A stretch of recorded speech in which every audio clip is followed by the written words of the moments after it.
printr-o colaborare foarte strânsă cu Centrul de Medicină Translațională de la Universitatea Semmelweis, care este un centru de mare succes.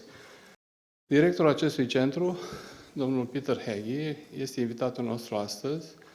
O să vă prezinte date despre centru și despre universitate și despre programele lor. I will speak a little bit about you, Peter. It's my honor to introduce Dr. Peter Hegyi, a distinguished figure in the scientific community whose contributions to pancreatology and medical education have left a lasting and profound mark. With an age index of 69 and a total of 18,655 citations across his scientific publication, Dr. Hegyi's influence is undeniable in advancing our understanding of pancreatic diseases. Dr. Hegyi's research in pancreatology has been groundbreaking, shedding light on the critical role of duct cells in pancreatitis. His discoveries, ranging from the effects of substances like bile acids and fatty acids to the mitochondrial damage and calcium overload they induced, have not only deepened our scientific understanding but have also translated into tangible benefits for patients through clinical trials. Moreover, Dr. Hegyi's commitment to education is equally commendable. His establishment of the National Academy of Scientists Education in Hungary has revolutionized science education, drawing attention from renowned scientists globally and providing continuous education for thousands of students. Additionally, his pioneering work in translational medicine, exemplified by the Center of Translational Medicine in Eastern and Central Europe, underscores his dedications to bringing scientific advancements to society. Through innovative programs like the Hybrid Physician-Scientist Program, Dr. Hegyi is shaping the future of healthcare research and practice. With a record of mentorship that has seen numerous PhD students and degrees awarded to his students, Dr. Hegyi's impact extends far beyond his own research. Today, we have the privilege of learning from a leader whose dedication to both scientific inquiry and education continues to inspire. Please join me, Dr. Peter Hegyi.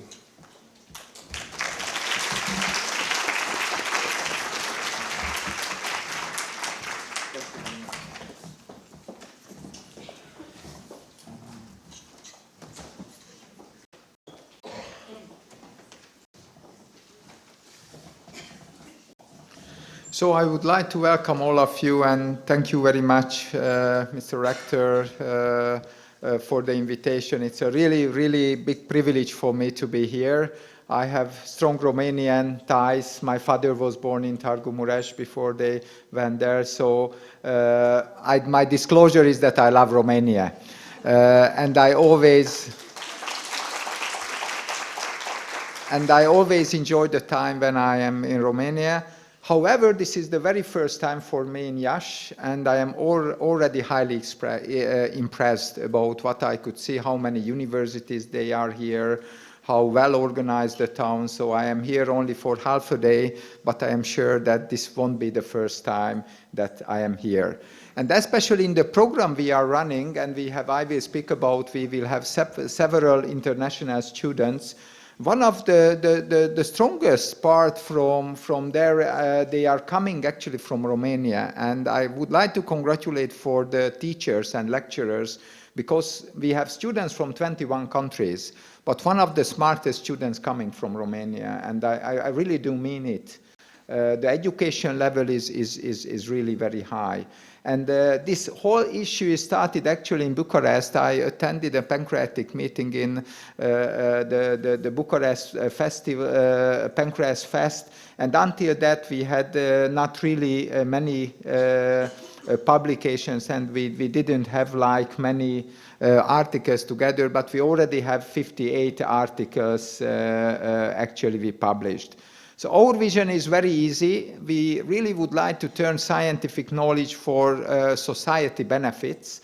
And this is really to translate research into real-world impact. Currently, we are measuring science impact in articles and in impact factors, but the real-world impact is different than impact factors and scientific articles. I will speak about it, how we can go further behind this impact things. And if I look at my mission statement, I always like to find universities and others to have really a development via synergies. So I strongly believe that if we put together what we have and what we are in strong, this will take benefits. And actually the scientific goals for me, actually when I'm visiting Romania, really to build up strong hubs. So let's look at why I am speaking about real-world impact. If we look at medicine, biomedicine, is we can look at this, that we always have healthcare challenges like COVID-19, dementia, cancer disease, and the others. So we have this system inside when we try to do scientific research to get new ideas, new management for the diseases, and at the same time, we have to do service. This makes it difficult to organize together, but this is the only way to make it for community benefits. However, what we need else than doing science, than having hospitals to do healthcare, we need talented young people who are interested in biomedical sciences, and we need creative ideas to do so. On the other hand, we need people who applies it. Because it doesn't matter how many things we discover, if people will not use, it will not coming back for community use. Unfortunately, if we look at the worldwide trend in young secondary school students, we must realize that the interest in secondary school students for life science is continuously decreasing all over the world. Everybody would like to be influencer, manager, coordinator, and so kind of jobs which half of them I don't even understand what does it mean. But life sciences is difficult. You always need to renew yourself. The salaries are usually not very high. It's very demanding to be a scientist. On the other hand, the other side is also not very well done. If we look at about how we bring scientific knowledge back to the patient's benefits, it's really insufficient. There is a Eurostat, which is the biggest database in Europe, having data from all over the country, made one survey about, and they looked at if we stop science today, but the human being everywhere in the world would use all the knowledge we have generated in the past, how many deaths we could have avoided. And the data are really shocking. And this is the European data. 1.7 million people dies in Europe, under 75, and 1.2 million would be avoidable. And if we look at the country distributions, mostly the eastern part, 4 of 5 lives could have been avoided if we know all the knowledge. But it's included smoking, drinking, prevention, treatment, waiting list, everything. But if we wouldn't do science, just would turn the scientific knowledge back for community benefits, we would do much better than we currently do.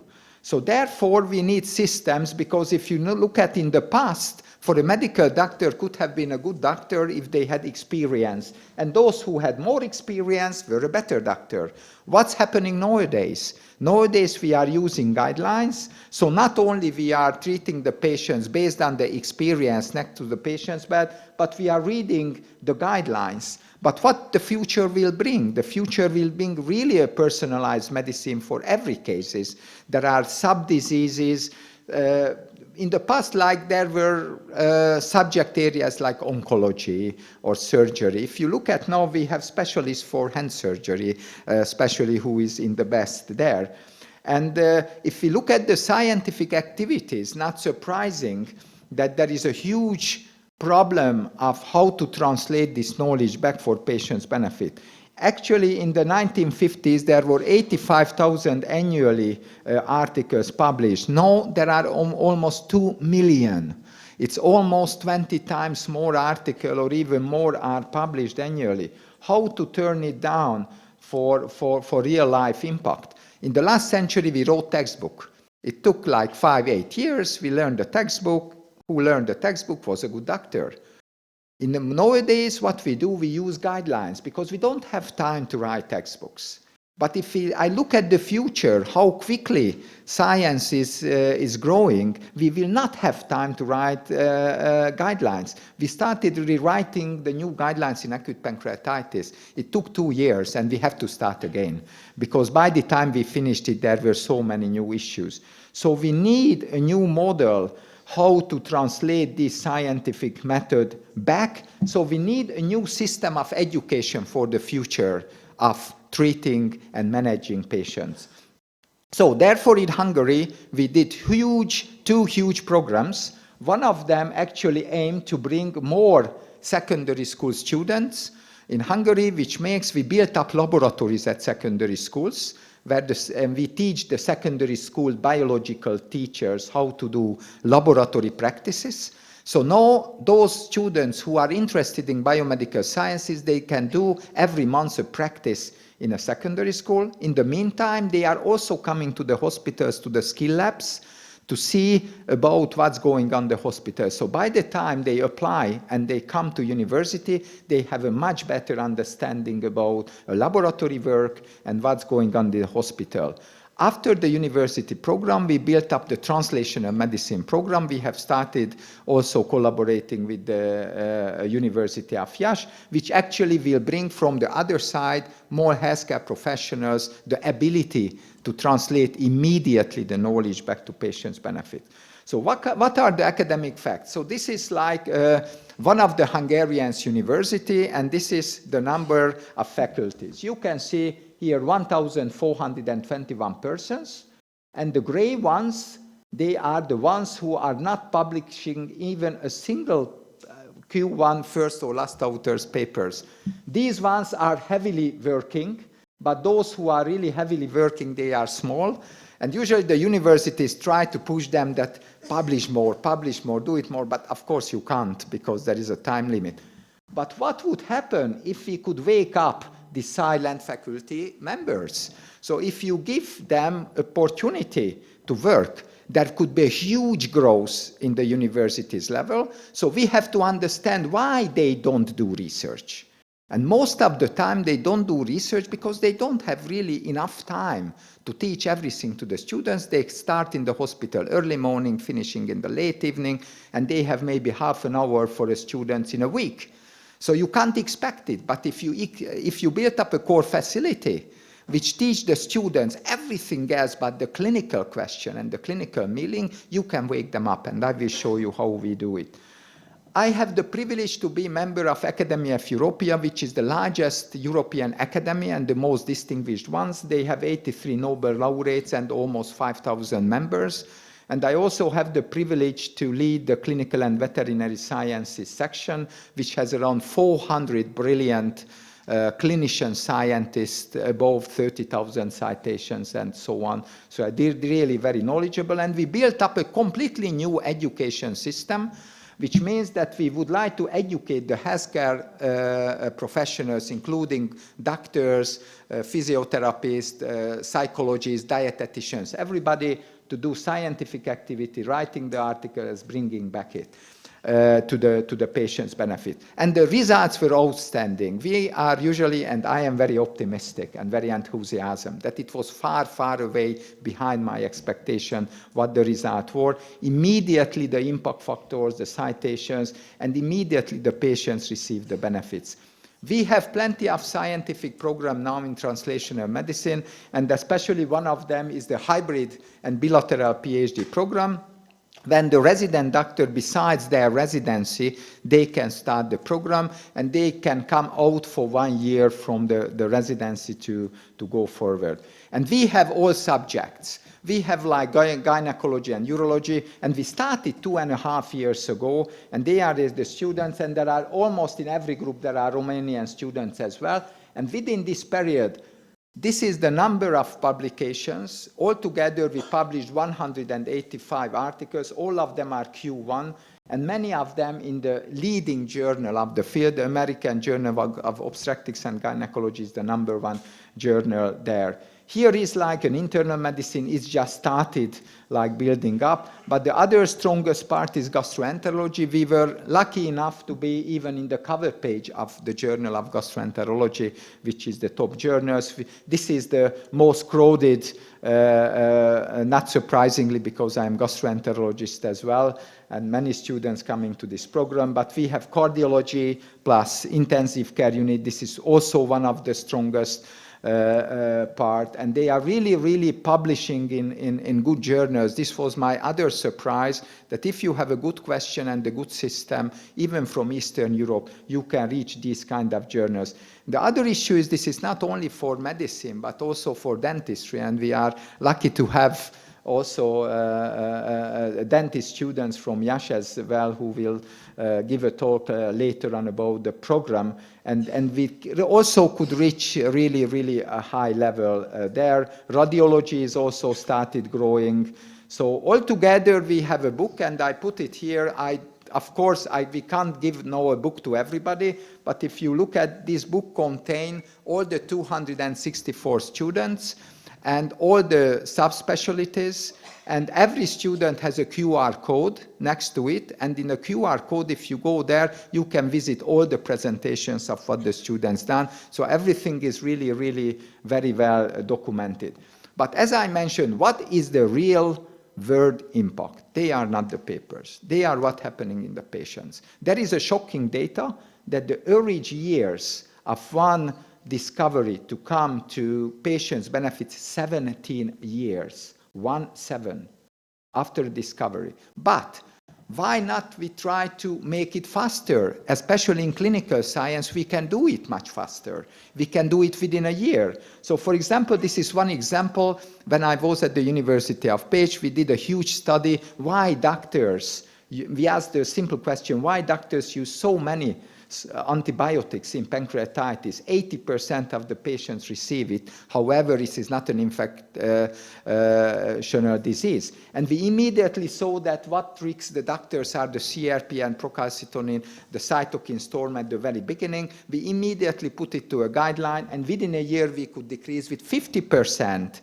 the usage of antibiotics. We could decrease with early energy feeding 2/3 the mortality, and everything became cheaper. So if the patients heal quicker, the prices are lower. Or another issue is that from a regular community hospital, one resident doctor came to this to learn, went back immediately within a year, he could decrease with 30% the usage of antibiotics. From the children's hospital, we know that the CF kids are actually in danger for having diabetes. The guidelines say that let's start the screening at the age of 10. However, when they read the newest paper, they realized that it starts much earlier, not when the symptoms coming, and they started to screen it at the age of 3. And they could identify 30% of CF-related diabetes much before the kids had visual impairment and the others, so they could find out interventions against the glucose toxicity.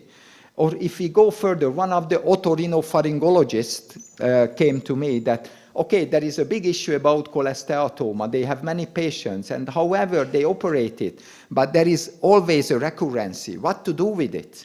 And what they did, actually, they came there, they did a scientific work within a year, and they not only were able to publish it in one of the top otorhinopharyngology journals, but because they realized that the mastoid obliteration is the best technique, they immediately started using this technique in their hospitals, and within a year, they could decrease the cholesteatoma recidive with 30%.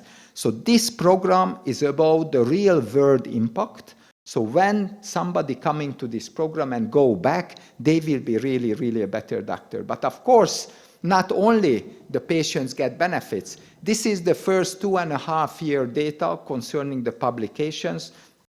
There are 264 students. They are running 541 different kind of projects. We published altogether 185 articles, and here the average. And it was also, as I said, I am fully optimistic always, but I never expected to have in these journals such many papers. And these are the first PhD degrees. Of course, we have like a factory, a core facility where we have biostatisticians, everything. This is the average impact factor and the average number of articles of 18 finished PhD. So these numbers in the earlier way was impossible. And the question could be how it is possible, and I will show you what we changed. We had a very, very easy question in the system. This is the old way. Everybody can realize who is the supervisor and who is the students very easily. How long does it take to change the tire? Around 4 tires in a car. Maybe 30 minutes. I usually play with the students that who can do it within short period of time, but the best guys didn't say more than 25 minutes. But this is really the best. This is really the best method how to change 4 tires. What would change if you change the technology and if you change the 2-man shows to a teamwork? And the new way is much easier, and actually they do it within 2 seconds. So the results, what you saw, is not because the people are smarter in this program who are not in this program, because they have a completely different system actually to use. So there is nothing secret in it. Just we use a completely different methods how we do it. So this model is changed, and we have a huge expertise like biostatisticians, informatics, and everybody around the students. So earlier it was separate biostatistic unit, separate data analysis unit, so on. We put everything together under one. And we have really a highly dedicated team. Our rectors is as visionary as your rector concerning the future of the university, and really, really built up the system where methodology supervises SMSs. So in Hungary, now in Semmelweis, there is a busy clinician. He is in an easy, bring a students, we sit down, discuss half an hour what is the best question, he's going back to the clinic, and this team working with the students until the next week, where another half an hour work is there. And this is the way how you can do professionally large amount of work, so that is not really, really difficult to achieve it. The format of learning, this is started at the Pécs University, and after it moved to the Semmelweis University. So currently over 300 people doing it. And we already from 2.5 years, we have students from 21 countries. So in Hungary, we need 1 year. 1 year protected time for science. Without protected time, you can't do science in midnight. In Hungary, the earlier model was that the students did the overnight shift, the daily work, and in the weekend, if you want to have a PhD 8-10 years, let's do that. Come on. It's even not enough 30 minutes to change the 4 tires if you go there only midnight to change 2 tires. So you need a protected time. So now in there, they are released for 1 year out for the work. In the first 2 years, they spend first year 4 days in science, 1 day in clinic, and backwards is in year 2, 1, 4. So within 2 years, they spend with us really, really intense 1 year. And this is very dedicated. Every phases, every 3 months, they have different objectives. We teach them how to ask a question, how to communicate professionally, how to write an article, how to make a career plan. And they have expectations as well. Every 3 months, they have to have a presentation in front of the committee. First 3 months, putting together the topic of the PhD. Next 3 months, the data collections. And I did lots of basic science. You can't make it fast because you need to generate the data. But in clinical science, you can do fast because the clinical data generated by the everyday patient's care. So if you organize the patient's care well, you can have unbelievable amount of data. So with basic science, you can go much slower, but in clinical science, if you find the good data within 3 months, you can go further. And also the statistics, story makings, and writing the articles. So altogether, there is 8 exams during the PhD, how the students go further with system. 91 students started, but every 3 months, those students who are not progressing, they are going back to the clinic. Because I was asked by plenty of hospital directors, okay, Peters, we believe you. You are a very intense guy. We can't rid of you if we don't send students to your place. But can you guarantee that this medical doctor will get a PhD?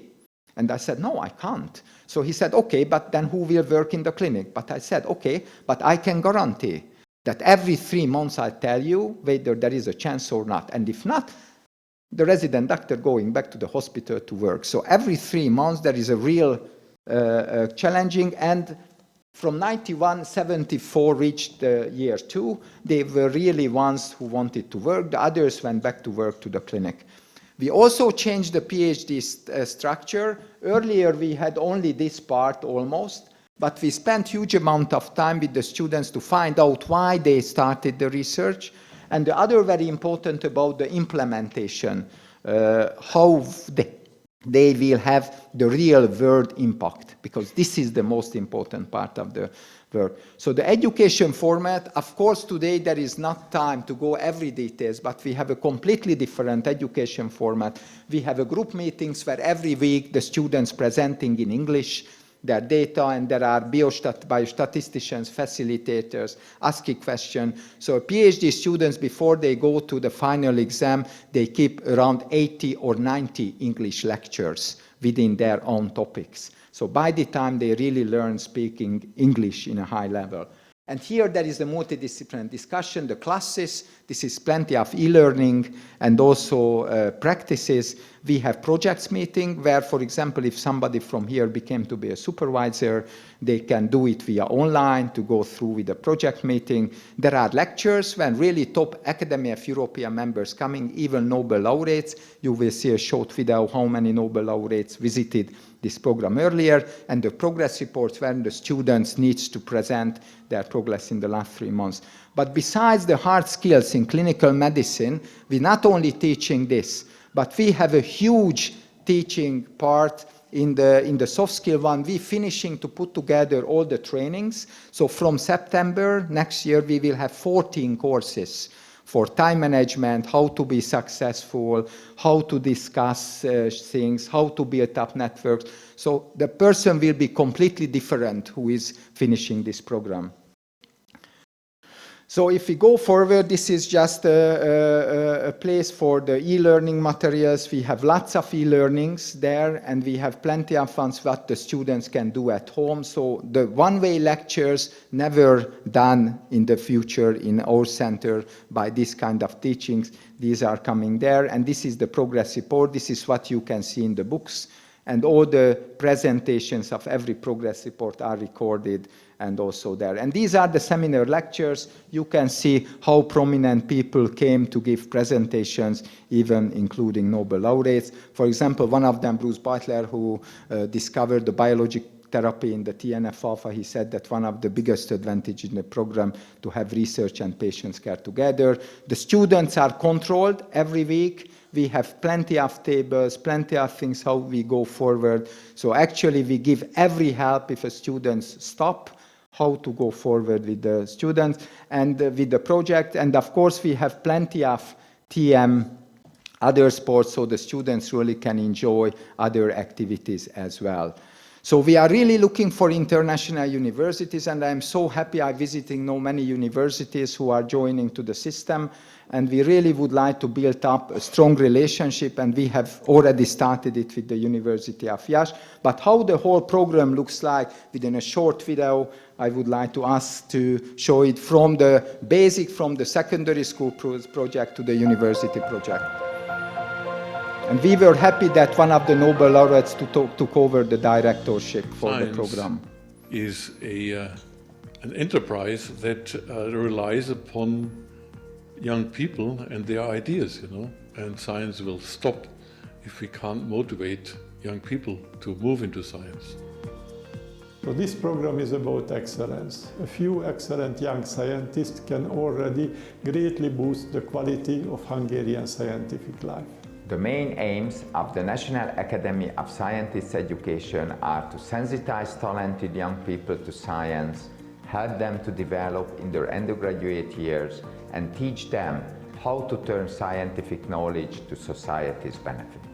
How should a society react if a serious healthcare challenge, like the COVID-19 pandemic, or a wave of cancer, dementia, or diabetes arises? First of all, scientific activity is indispensable to understand how a particular disease develops. And then new therapeutic algorithms need to be created. Such an enormous enterprise requires a lot of young talents and creative ideas. In 2013, to discover and train young talents in Hungary, the National Academy of Scientist Education launched its educational program based on two main constituent elements: secondary school education program, university education program.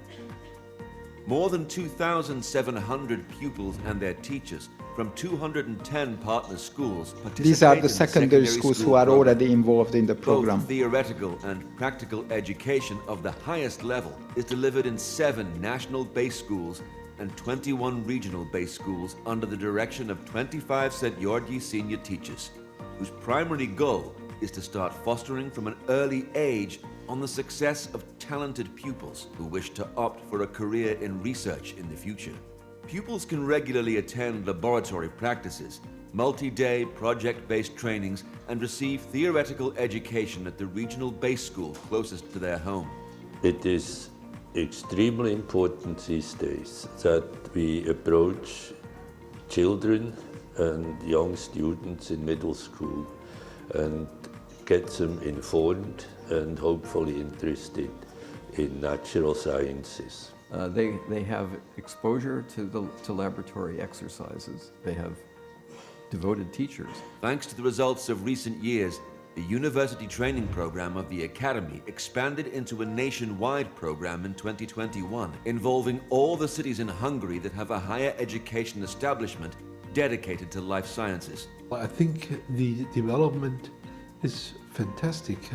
When I came first time, it was a program centered in Szeged, with students coming from different parts of Hungary. But meanwhile, the program has developed into 2 branches, and actually one of these branches aims at revolutionizing science education in all of Hungary. The most important element of the university education program is that each St. Georgi student has the opportunity to conduct research work under the supervision of a St. Georgi mentor. These mentors are all recognized scientists selected for the job on the basis of professional criteria, and their main task is to help foster the professional career of their mentees. If they choose to develop career in science, they will have the view of the entire distance between the patient bed and the route to try and cure and help and develop drugs like we do. Thanks to the expansion of the program, the number of students and mentors has increased significantly in recent years. Not only are St. Georgi students in charge of And various they already start independent publishing projects, when they are but in a also medical show their school as a excellence student. by authoring and co-authoring a growing number of publications. I see there's a very really pioneering program which does not exist in most countries, and I think it's a real service to the community and also to science.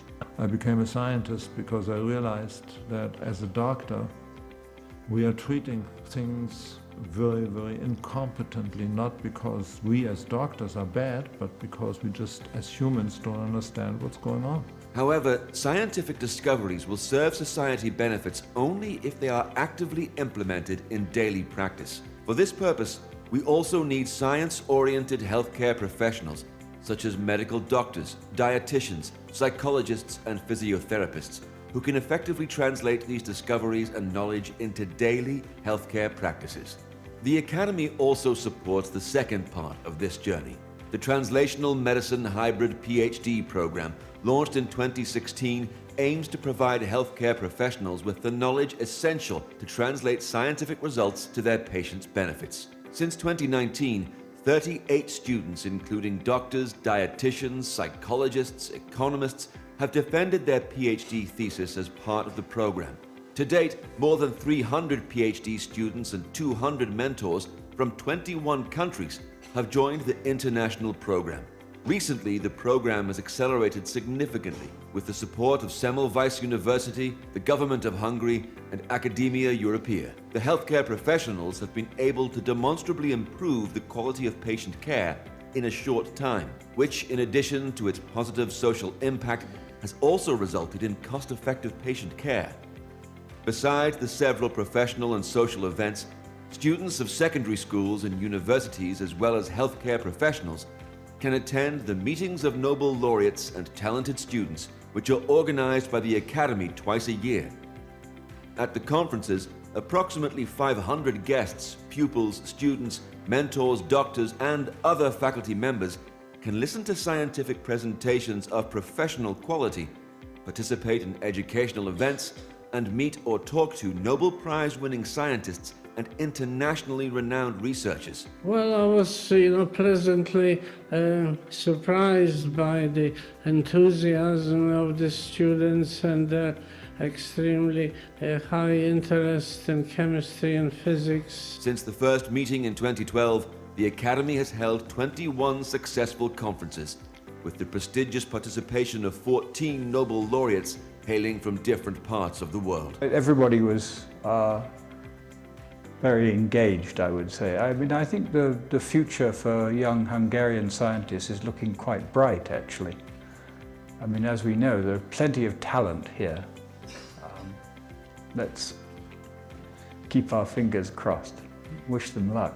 There seems to be a real energy, and you have such a heritage of scientific discovery in Hungary that I think it would be a shame if you don't capitalize upon it, build upon it. I see you're doing that. We strongly believe that science moves the world forward. By supporting talents, we invest in the future. We are absolutely sure that the results of biomedical research will save lives and create value for the society. Peter Hegyi convinced me that it's a good idea to train young people of the area of Szeged, and knowing Peter Hegyi, I know that he's a very hard worker, very enthusiastic, and I just got infected by his enthusiasm. I hope that many people got infected here about the enthusiasm, and this is not, we can go and just a closing slide about the program. So this program is you can actually joining at any way. Here, this is also the video you could see. You can rewatch it. So we try to find bilateral partners. Also, as a supervisor, you can join with any kind of students. Of course, every publications are together. The corresponding authorship together with the Hungarian University and the Yash University people. To get a PhD, the students need 2 first author papers, but in this system, I don't think so that this is impossible to do that. And there is the financial part, and I am very happy that the Semmelweis University put 1.5 million euros annually to this program by the Hungarian government. And actually for one student, of course, there are huge amount of expenses concerning the people who are in the program. For one student going through the 4 years is 15,000 euros, which are not so high. But the other university also put the Semmelweis additional 20,000 euros. So even for one Romanian student, the Semmelweis put additional 20,000 euros besides this 15. But the really positive knowledge, what I brought back, that one of the billionaires, Slovakian, Hungarian billionaire, Oskar Világi, he said that he would like to build these regions up as well. So he put 75,000 euros for Romanian students to come over to this program. So even this kind of amount can be also shared. And we will have actually in 3rd of April, the recruitment video program for that. So if somebody would like to hear that, where they can be. And finally, I just would like to close that multumim petru attentia, and I hope that I will come back to Yash again.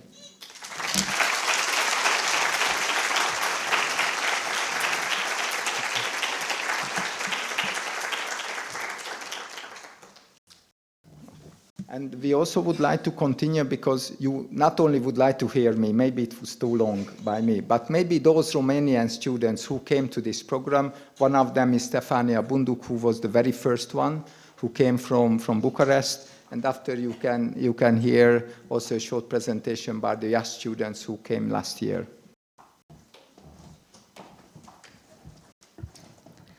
So, good afternoon, everyone. Thank you very much for having me here. I am Stefania Bunduk. I'm a specialist doctor in gastroenterology. My presentation is actually a testimonial about how my career went after I joined the Center for Translational Medicine and why I would have really regretted not to make this choice. Please allow me to give you a little bit of background for my story. From my point of view, my CTM adventure, I like to call it like this, starts back in 2017, when I actually first met Peter here. As he mentioned, he comes yearly to our Pancreatic Fest conference in Bucharest. And in 2017, he came with a team of young doctors and he said, look, I want to have a meeting with your young collaborators and present them the concept of translational medicine and what opportunities I have at my centers for collaboration. That was my first strong contact with the concept, and it seemed like very interesting, but maybe I didn't consider it very seriously at that point. However, I was interested. In 2018, he comes back to Pancreatic Fest, and he says, look, I want to have my state-of-the-art lecture in acute pancreatitis held by young doctors. We should hold a joint presentation, and the young doctors should hold the entire presentation. I only want to come back at the end and make a few remarks, and that's it. And I was like, oh, you want us, the young doctors, to give us state-of-the-art lectures? Yes, everything will go fine. If you are given the right information, I trust that you can give a state-of-the-art lecture. And I remember that I was responsible for presenting nutrition in acute pancreatitis, and it actually went very well. The audience gave very positive feedback. By that time, I was already a PhD student, first year. I went to a few conferences, but not so many. However, I developed some interest in research and in doing more than just gastroenterology residency and clinical practice. I kept my collaboration with the Center for Translational Medicine. You remember that in 2020, COVID came and things didn't look very brightly anywhere in the world. At that time, I was a third-year PhD student. I was already a gastroenterology specialist. And by that time, since 2016, when I started my residency, I could publish one first author paper, and I was co-author with Peter's team in another paper. I attended several conferences with some of my work, also European, and I had this impressive Hirsch index of 2 in 2020. And sometime in April 2020, my supervisor from Bucharest, who is Professor Cristian Gheorghe, some of you might know him, comes to me and says, look, there is this great opportunity. You can go to Hungary, to Pécs, for 1 year. You can receive a scholarship from this small foundation, and you can start some common projects there and learn what they're teaching, and you can stay there for... And I was like, what? To go now during COVID in Hungary, away from home, when the world is full of uncertainties? Well, I don't know, it sounds great, however, you know. But anyway, I decided to go. And I arrived in Pécs in 2020 in September, and my life became very, very fast all of a sudden. I started to attending courses, the CTM curricula, on how to perform a meta-analysis, how to build up a registry, how to do a registry analysis, what does it mean to perform a clinical trial. I started to teach, actually, pathophysiology to third-year medical students at the János Szent-Györgyi Pathophysiology Institute. I started 2 personal projects. Back then, I was in a brilliant team. Peter was my mentor, my senior supervisor, but I also had a junior mentor. I had a science methodology supervisor who was younger than me, but brilliant. And I also had a project student to work with and help me with data gathering and all the small but very time-consuming tasks that I had to do. And I also became a collaborator in 3 more projects. And we had actually weekly project meetings for each of them. We had these monthly meta meetings because most of us were having meta-analysis as a first project, where we are presenting the status of and the progress of our meta-analysis. And we also had these progress reports every 3 months, which were like mini conferences or very similar to real-life conferences, where we were presenting the status of all our projects and we were receiving questions from the audience and feedback. And so, with all the work that I have done during the first year in PAGE, I was able to attend with my team's results to many conferences, national in Hungary and Romania, and international, European, UEG, EPC, and I was able to publish 2 first author papers with the CTM, and you can see the impact factors, 6.7, 10.7, and so on. So this was really a great success for me. Moreover, I could also co-author 6 more papers, so that was a very fruitful year for me in actually 10 months that I spent in PAGE. Therefore, when this opportunity came that, do you want to apply for a scientific methodology supervisor position at the Center for Translational Medicine in Semmelweis University? Well, really, it was easy to decide. I started to look for accommodation in Budapest, so I took the decision immediately.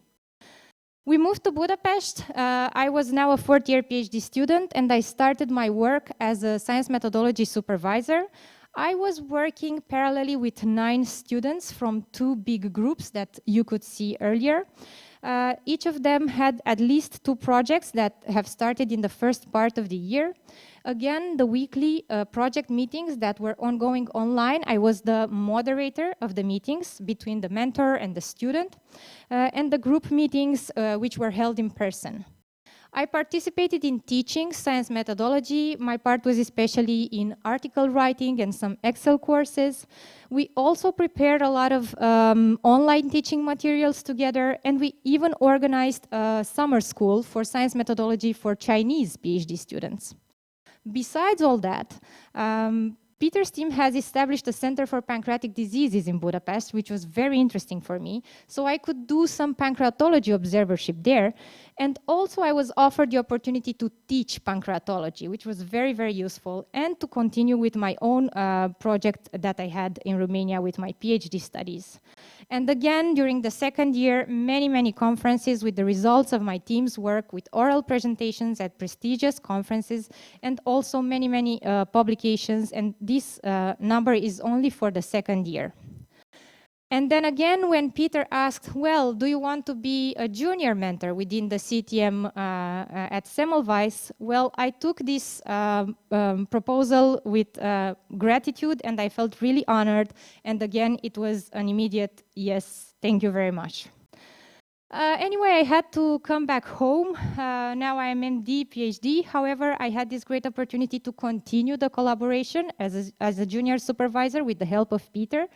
And now I'm working with, in total, 6 PhD students, helping them to develop their projects.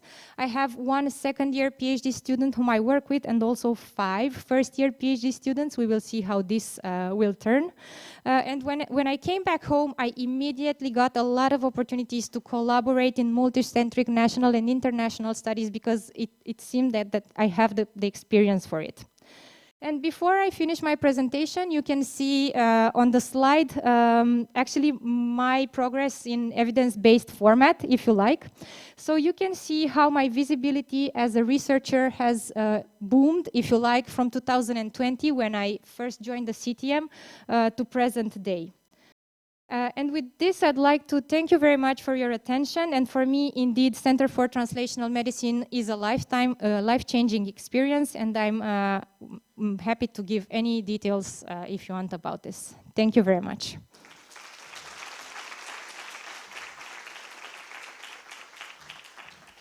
Or maybe we can discuss at the end, but it is my great pleasure to invite Diana Iov, who is a resident in gastroenterology and also a PhD candidate, to share her experience.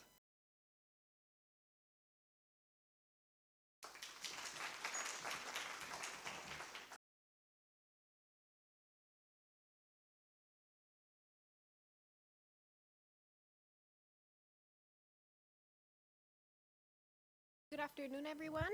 I'm sure you very well enjoyed the previous presentations of Peter and Stefania, and I would like to just briefly give you my personal experience as well as as a current second-year PhD candidate at Semmelweis, and a PhD student here at Grigore Popa as well. So I'm doing a joint PhD thesis, and also as a resident doctor working in gastroenterology. So my presentation is basically comprised of four main parts. I would like to say, what does this program actually entail? How does it work? And why do I recommend it? Because I wholeheartedly do. And then at the end, just quickly, some of my main results that I've got to show for our 18-month collaboration so far. So what should you expect in this program? What does it mean? It means that you're doing a joint PhD thesis. For me personally, that is the case. It's a joint PhD thesis between the CTM in Hungary and Grigore Popa here in Iași. And it means that for the CTM, you have to have two first author papers. The first project has to be a systematic review and meta-analysis, for which they provide a great framework, and I will discuss that later on. And the second one can either be another systematic review and meta-analysis, or it could be a different project. Could it be a clinical trial, a clinical registry, even an international survey, whichever one you would like. Very importantly, you have to be physically present in Budapest for the first year, and that is a great thing, trust me, because it's a beautiful city. And how does this program actually work? Why it's different? Why it's so good for a PhD student? Well, first of all, as I like to say, teamwork is what makes the dream work. So the first thing you're going to get when you arrive there is you're going to get assigned a team. And it's a team of dedicated and knowledgeable people that are focused on helping you achieve your actual goals. And you're going to get a senior supervisor that is going to be from the CTM and who is going to work in collaboration with your supervisor from back home. You're going to get a scientific methodological supervisor, which is going to help you through all the steps, the methodological steps you have to take when performing, for example, a systematic review and meta-analysis. You're also going to get a co-investigator, because the workload is quite a lot, can be quite a lot. So you're going to get a co-investigator, someone who's going to collaborate with you on your thesis, who's also a PhD student in the program, and you're going to work with him on his thesis, and this way you're going to have the opportunity to broaden your horizons a bit and expand your knowledge on some other topics as well. And of course, you have a very talented team of statisticians who can offer their advice at any point. So what they provide through this team is actually a lot of guidance and support, and this is really useful because you don't get to feel overwhelmed. The second part they provide is actually a great theoretical framework. For the methodological part, they provide access to a great e-learning platform. You can access the courses at any time. And they also provide practical seminars. You get there, work together with a lot of more experienced colleagues over the course of one day. You get all your questions answered. You get some practical experience as well.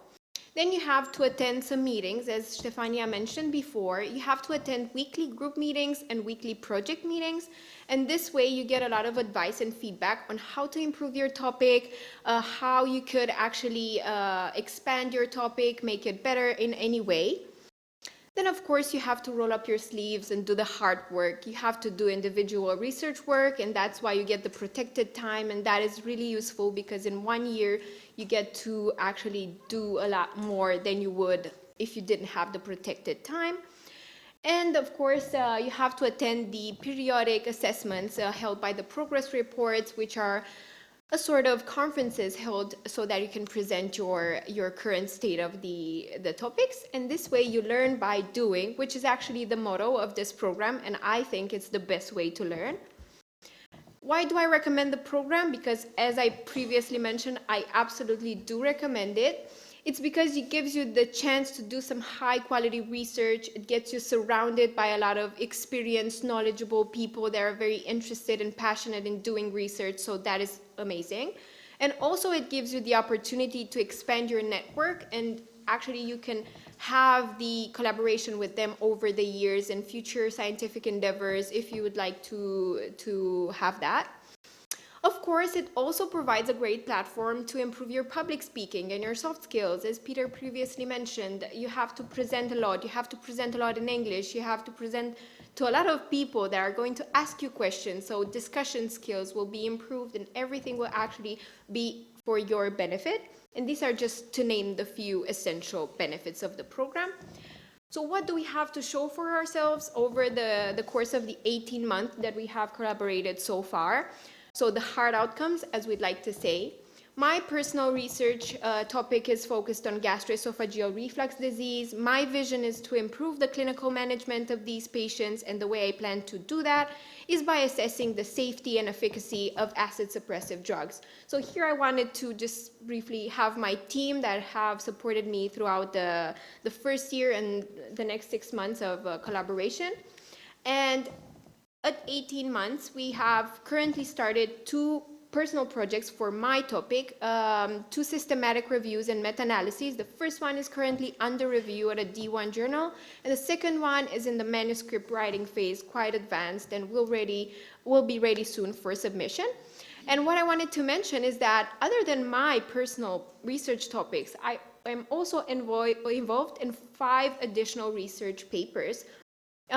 2 of them quite advanced under review at D1 journals, another 2 in the manuscript writing phase, and the last one in a more intermediate phase and still requires some more work. But you can see here that it has been a very fruitful first year, and you get to be involved in a lot of research. You get to do a lot of hands-on practical parts of these systematic reviews and meta-analyses. So I have got the chance to present my research at 2 very important European conferences this year. First one is the United European Gastroenterology, which is arguably the biggest European conference. And the second one was in Bucharest, and it was the European Society of Neurogastroenterology and Motility, which my thesis is pretty much focused on. Has been a pleasure to have my abstract accepted there.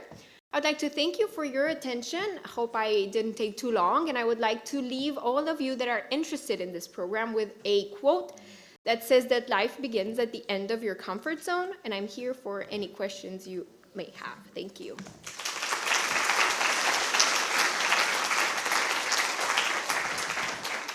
I would like to invite my colleague from the dentistry group, Madalina, who's going to give her experience as well.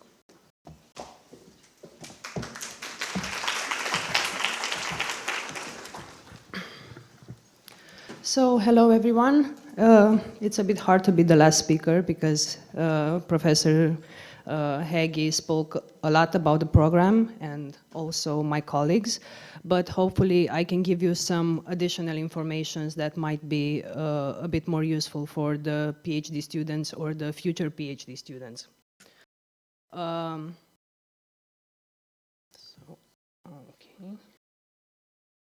So I would first like to present you my team. I'm a second PhD student from the dentistry group. So as you can see, my supervisors are Professor Victor Vlad Costan from our university, and from Semmelweis University is Professor Gabor Gerber, who is also the Dean of the Faculty of Dentistry. And here you can see the scientific methodology supervisor, my co-investigator. I have the privilege to be working with Professor Gabor Baraga, who is a professor at the Department of Oral Biology and is Marton Aci supervisor, and also our statisticians. Here is the list of our projects so far. The first 2 are, I'm the first author, and the third one I'm co-author, and we are planning a 3rd project. But I would like to speak about my first year experience, and I would like to talk about the courses, the TM e-learning platform, the weekly meetings, and the progress report. Here you can see a list of the courses we have taken in the first year. We have learned about the systematic review and meta-analysis, the biostatistics, clinical trials, patient registries, but also communication skills, and also basic and advanced clinical pharmacology. All of these courses, we found them on the TM e-learning platform, so at any time we had access to them. If we didn't remember anything or we needed new information about them, we always had access to them. And also, this e-learning platform gave us all the resources that we needed. So we had all the schedules, we could reach all the statisticians in one place. We could ask for advice or even for translation from other international students. And everything we needed was in the e-learning platform. Then we had the weekly meetings, and as Diana said, we had the group meetings with the full dentistry group, with all the other students, all the other supervisors. We also had the project meetings where we had only our team to be talking about each individual project, and we also had a workshop that were basically attached to each course that we had taken previously in the e-learning materials. And then we had the progress reports. We had in the first year 4 progress reports in which we could work on our presentation skills, and we could get feedback from other PhD students and supervisors from other groups as well. And then so far in the second year experience, we had the 5th progress report in January, and next we have the complex exam in June. Thank you very much.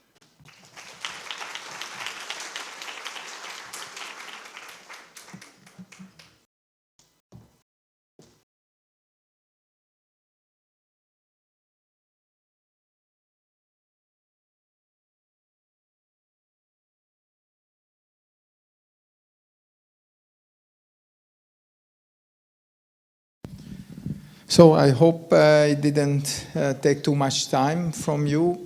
So this is the program we generated, the focus is in the students. So we try to build the students up. This is the main, they are presenting in English every week.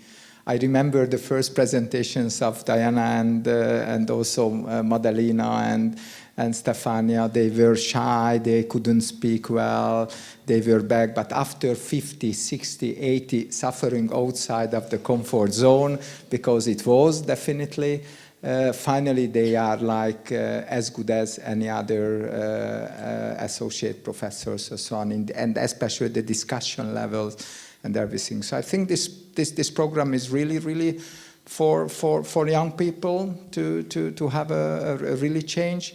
So how you can join? So now, because there is an internet and COVID gave us the Zoom actually to work with. So if there is a supervisor here and there is a students of the supervisors who would like to come over to Budapest, we also find their co-supervisors in Budapest. The students will be affiliated for both universities, so the students can get benefit from both universities as a scholarship. So the scholarship finally, I think approximately from the 2 places around €1,000, which is really in Budapest, is of course not a fancy life, but it's really a good life to spend there. And also the universities, the other paperwork is done by them. The papers are published as a corresponding authorship jointly by the 2 universities. All papers are coming out together.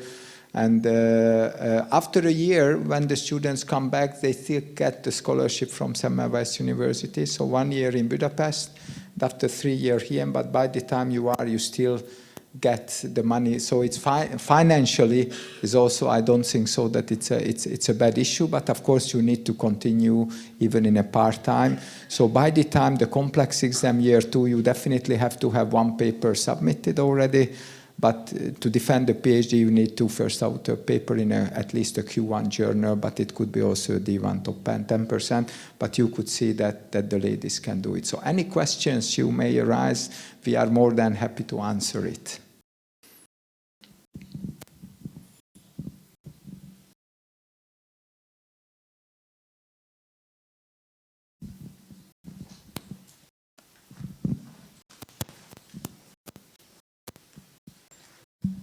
Thank you, Professor, very much for a very interesting lecture and presenting so many opportunities that are open to us.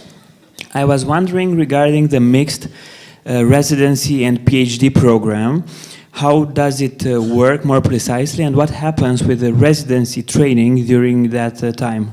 Thank you very much. Thank you. I tell you the Hungarian way, and after I will ask Stefania to tell about the Romanian part. In Hungary, we are in an easy situation because the residency belongs to the medical school and not to the Ministry of Health. In addition, there is a law in Hungary that if somebody doing the PhD on the same topic they are doing the medical training, the dean is allowed to have maximum of 1 year to spend as a faculty wherever the students want. So in Hungary, like to be a gastroenterologist 5 years, but if you do the PhD before the medical training, this can be reduced to 4 years from the faculty. So in that case, the Hungarian system is very good. However, for those students who are coming from Romania, we have a special part, the training that they can continue, and maybe Steffi can tell a little bit more about it. Yes, so indeed, as you saw, there are many specialties within the Center for Translational Medicine, and if you really, really wish to continue your clinical work, at least partially, you can for sure receive an observership in one of the hospitals that collaborate with Peter's centers. However, in our experience so far, many of the resident doctors stopped their residency for 1 year. They froze it, as we know it's called, and then they came back and restarted the residency program. And it's maybe even more useful like this, because why would you like to, you know, lose or 1 year of your training as a resident doctor? Why not make it fruitful in the clinic? So this opportunity, you can take it this way. However, continuing your clinical activity as an observer in one of the center hospitals affiliated with the CTM, and as you saw, there are many specialties that you can go to. More questions?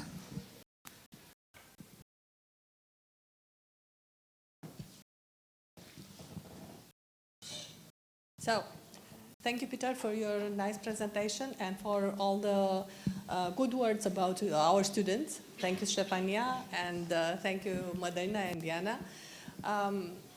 Vă mulțumesc foarte mult că ați participat la această întâlnire. Așa cum știți, și în anii precedenți am transmis către conducătorii de doctorat și către doctoranzi în momentul în care debutează interviurile pentru a participa la acest tip de doctorat în cotutelă și așa cum a fost întrebarea din sală referitor la rezidențiat, într-adevăr trebuie întrerupt rezidențiatul, cel puțin din punct de vedere formal în România, pentru că da, rezidențiatul este la Ministerul Sănătății și pregătirea prin doctorat la Ministerul Învățământului. Dependent de specialitatea fiecărui doctorand sau viitor doctorand, există punți de colaborare cu clinicile din Ungaria. În perioada următoare veți primi astfel de anunțuri din partea școlii doctorale și cei interesați sunt așteptați la școala doctorală pentru a primi informații suplimentare. If you are agree, we stop our meeting now because we have another meeting after. Vă mulțumesc pentru participare și vă urez o după-amiază plăcută.